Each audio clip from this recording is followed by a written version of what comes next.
UFC Fight Night, Moreno versus Royval 2. The UFC is back in Mexico City for the first time since 2019. We have a lot of Latin American talent on this card, and definitely some interesting matchups that I'm going to go through now and provide my breakdown and predictions for each of them. Last week was a huge card for us. We might have had the most success that I've had on really any card ever. So let's try and keep that momentum rolling. I'm going to go ahead and start with the first fight here. It is a featherweight fight between Erik Silva and Muhammad Naimov. Silva is 0-1 in the UFC. Naimov is 2-0. And Naimov is the massive minus 575 favorite here.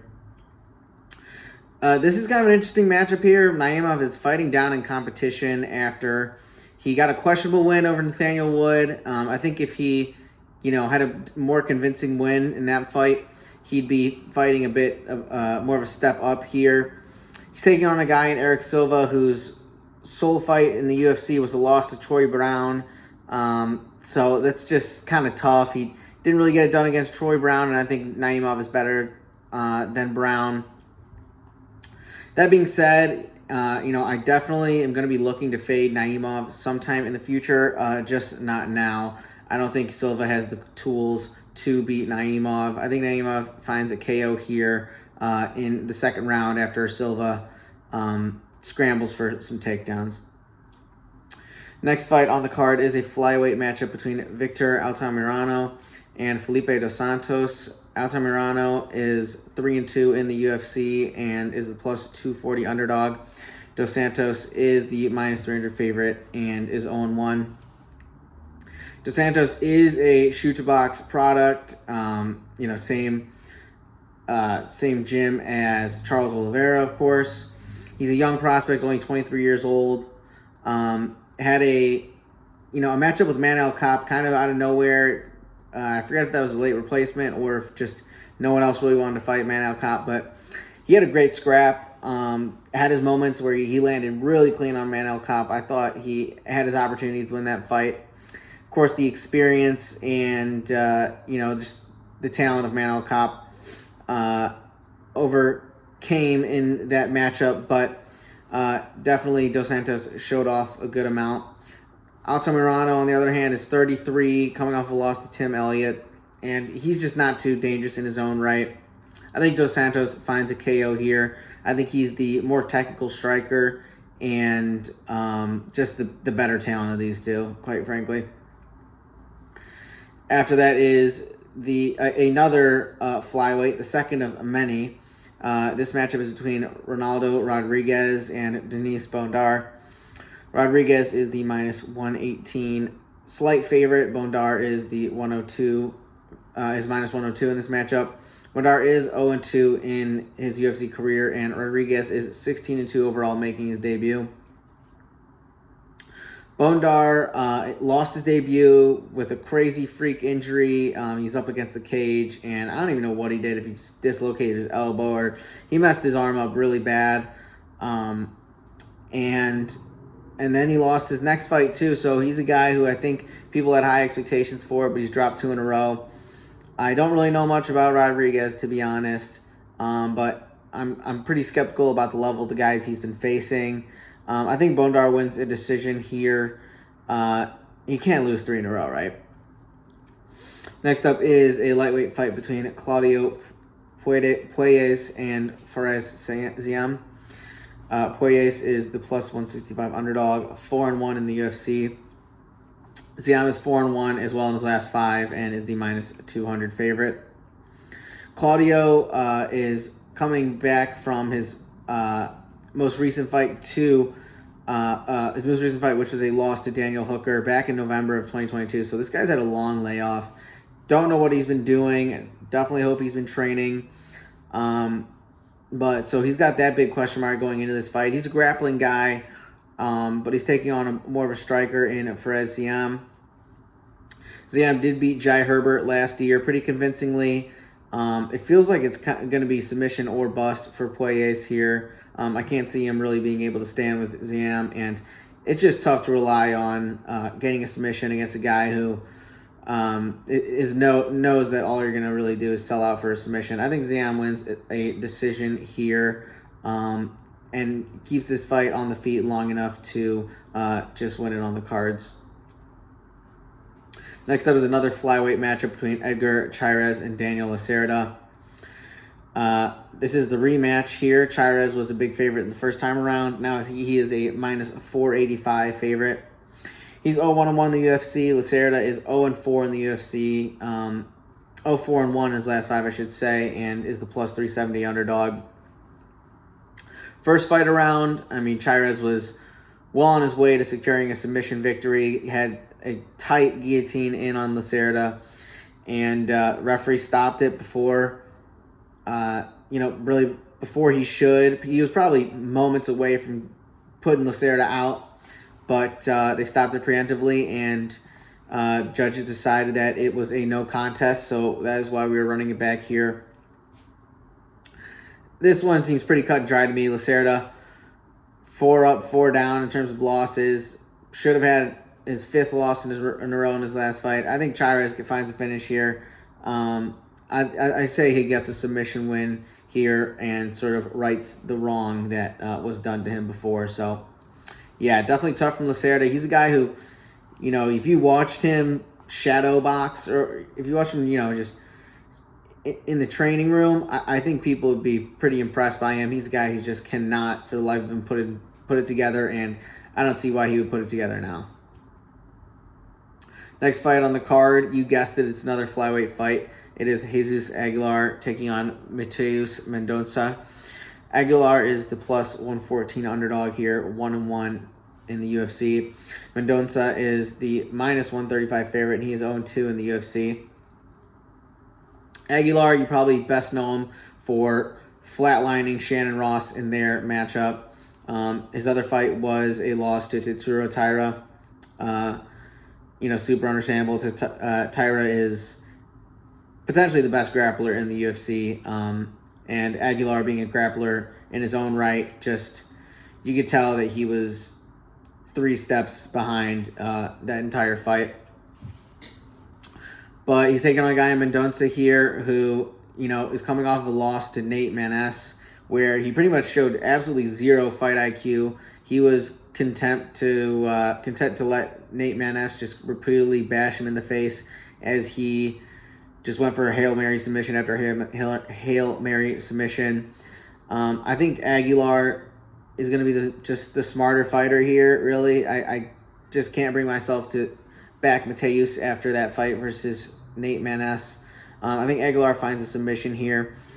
This should be pretty interesting on the feet. Mendonca is going to have a massive reach advantage. Aguilar just has T-Rex arms, evidently, and he's a shorter guy to begin with, but he's strong. I think he's going to have the grappling advantage here. I'm taking him to win by a submission. The next fight, which I believe is the final fight on the prelims, is Christian Quinonez taking on Raoni Barcelos. Quinonez is 1-1 in the UFC and is the plus 145 underdog. Barcelos is the minus 175 favorite, and he is 1-4 in his last 5. Quinonez, super erratic, fighter. He's compiled himself a pretty good record, 18-4 overall.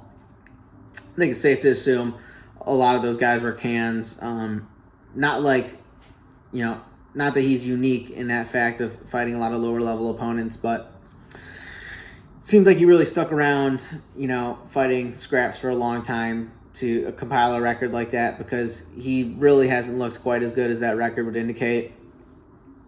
And that's why he's going to be an underdog here, despite taking on a guy who's not had a lot of success as of late in Raoni Barcelos. I do think Raoni Barcelos is a bit over the hill. He's an older guy. And Quinonez, I think, his wild nature is actually going to benefit him here. Barcelos always has that submission threat, but Quinonez, he's the younger guy, more spry. I think he finds a KO in this one. Lands a lucky shot, call it whatever you want, because it's not going to be clean, it's not going to be pretty, it's going to be wild, but I think he finds a way to put Raoni Barcelos out, and what could be his last or one of his last fights. Next fight up on the main card is a lightweight matchup between Manuel Torres and Chris Duncan. Manuel Torres is the minus 190 favorite here and is 3-0 in the UFC. And Duncan is the plus 160 underdog, being 2-0 in the UFC. Really intriguing striking matchup here between two, I'd say pretty high-level prospects. Manuel Torres, he's on a 3-fight KO streak. The guy's just been getting it done. Most notably had that stepping elbow KO, which was just ridiculous over Nick Mota, who Nick Mota is super dangerous guy in his own right. Chris Duncan is hot as well. He's coming off of a dominant win over Yanal Ashmouz, where he really showed off a more complete skill set. Prior to that fight, I was kind of going off of his Dana White Contender Series performance, where he got pretty much knocked unconscious like 4 different times and just found a way to fight through it and eventually score a KO of his own. Probably consensus craziest fight in Contender Series history. But I think that was a big learning moment for him, and he's learned to just chill out a little bit and fight with a little more patience. That being said, he got cracked so many times in that Contender Series fight. I worry about his chin here, and his most recent fight, Yanal Ashmouz, he broke his arm or his hand or whatever it was pretty much in the first round, so you got to take his performance with a bit of a grain of salt there.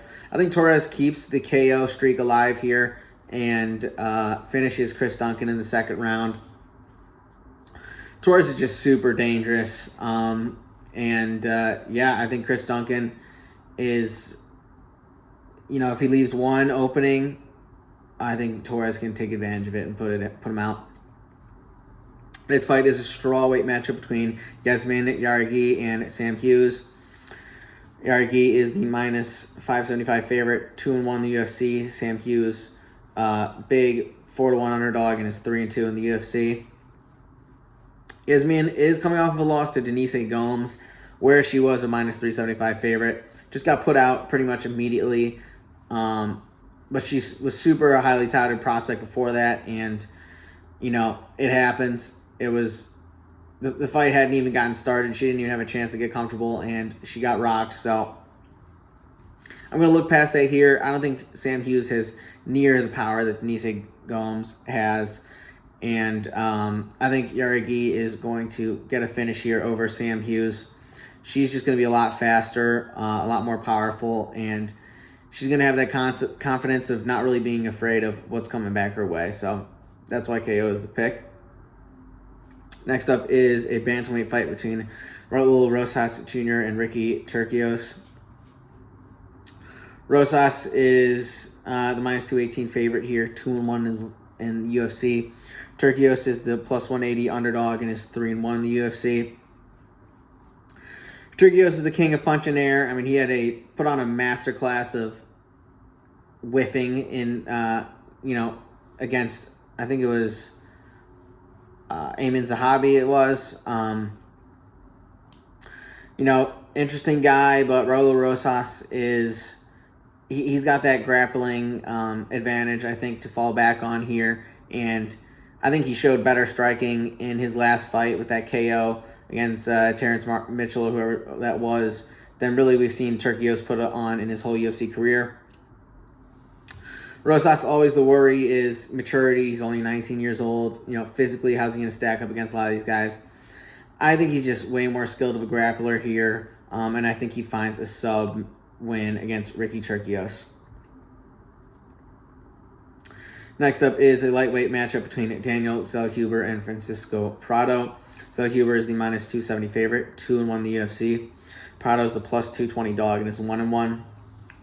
Zellhuber, he's a really interesting prospect, and I think that interest is sort of why he's getting a main card look here, despite only having 3 fights and losing one of them.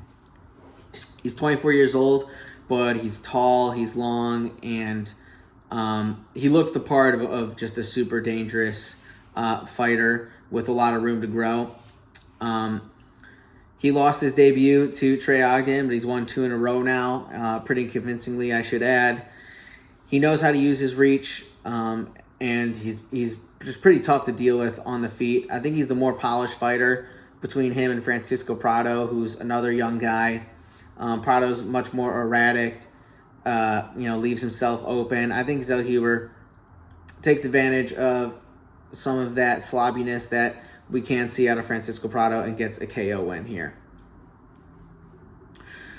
And here we have our co-main event. It is a featherweight matchup between Yair Rodriguez and Brian Ortega. Rodriguez is the minus 148 favorite, 3-2 in his last 5.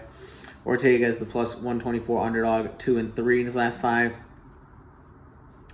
And, really this matchup, in my opinion, the biggest factor is going to come down to health. It's really tough for me to trust Brian Ortega coming off that shoulder injury. I'm a bit of a shoulder injury specialist or expert myself. I've, been through the same thing, and I'll tell you, your shoulder really is never the same since. I'm sure he's got the stem cells. I'm sure, they Gorilla Glued it back together. They probably took a tendon from something, you can do it all. Your shoulder is never as good as the shoulder you're born with. At least not yet. And especially being a grappling focused guy like himself, it's just really tough. Some of these dangerous situations, like what happened in the first fight where, it was a bit of a scramble. Rodriguez had him in what could have been an armbar, and he pulls it out, and just like that, the shoulder just slides out of its socket. It's, you can't overlook the mental impact of that. Is he going to trust it to, is he going to trust it enough to try and get in those precarious grappling positions? Because if he keeps on the feet, we saw in the first fight, Yair Rodriguez is going to have a pretty distinct advantage there. Yair looked really great in that first fight on the feet. Landed a lot of clean shots. Ortega did landed a couple shots to cut up Yair Rodriguez, but it was definitely Rodriguez landing the more significant shots. And all the bright spots from Ortega were in the clinch where, and in those grappling positions that unfortunately put him in that precarious position that got his shoulder injured in that fight. So super disappointing first fight. I'm glad they're running it back, and we have the chance to see, who really would have came out on top. Just hope that Ortega's shoulder is 100%. But that being said, it's hard to really rely on that for me, and I think I saw enough from Yair in the first fight to back him here. I think he wins a decision. It's a 3-rounder. Ortega's a super tough guy to put away if he's not getting injured, and Ortega's not going to quit on himself, so I think Yair wins this one by decision, keeps this one on the feet, and lands some more significant shots. In our main event, it is a flyweight fight matchup between Brandon Moreno and Brandon Royval. It's the battle of the Brandons. I just realized that. That's crazy. Moreno is the minus 290 favorite here, 3-2 in his last 5. Royval is 3-2 in his last 5 as well, and is the plus 235 underdog. Speaking of shoulder injuries, Royval is no stranger to those as well. In the first fight around, this one was super, super close. On the feet, it looked pretty even. Moreno did manage to take Royval's back at one point, and then at the tail end of the first round, they got into a precarious grappling position, and Royval's shoulder just dislocated, not unlike Brian Ortega's. So this is another fight that we were sort of robbed of getting clarity or, getting a clear winner in. This is a huge fight for Brandon Moreno. This is, he has the benefit of not really having much competition ahead of him in terms of who gets the next title shot. Who's it going to be if not Moreno? Amir Albazi is coming off of a super sus win versus Kai Kara France. And I think that fight sort of eliminates him and Kai Kara France from being next in line, even though, in my opinion, Kai Kara France should have gotten that victory and been right up there in line to get a next fight. Then besides them two, who's it going to be? I mean, Mokaev, he's super young. He probably needs another finish before really being put into that category for a title eliminator. This really feels like a win, and you get another shot at Alexandre Pantoja for Moreno. Even more so when you look at the fight between him and Pantoja, that was super close. It seemed to me that Moreno hurt his hand. I forget if that was ever confirmed, but it was a fight that I think Moreno wins if they run it back. Moreno can't overlook Royval, but I think he's the better striker. Royval, he's a wild card because of how dangerous he is, but we haven't really, since he got that crazy head kick KO over Nicolau, we haven't seen that same, dangerous power from him since. It didn't really show up in the Pantoja fight, and really all we got from that fight was Royval's cannot wrestle. So I think Moreno can rely on his wrestling here and grappling advantage to win this one pretty dominantly, and I think he does find a sub before this one's up. So Moreno by submission is going to be the pick here. And with that, those are the picks. Let me know your thoughts below. Like and subscribe, all of that. And we'll catch you on the next one. We got a bunch of MMA craziness going on this weekend. Be sure to watch the Bellator PFL matchup. I know I'm going to be watching that as well. So a lot to look forward to. Catch you guys on the next one.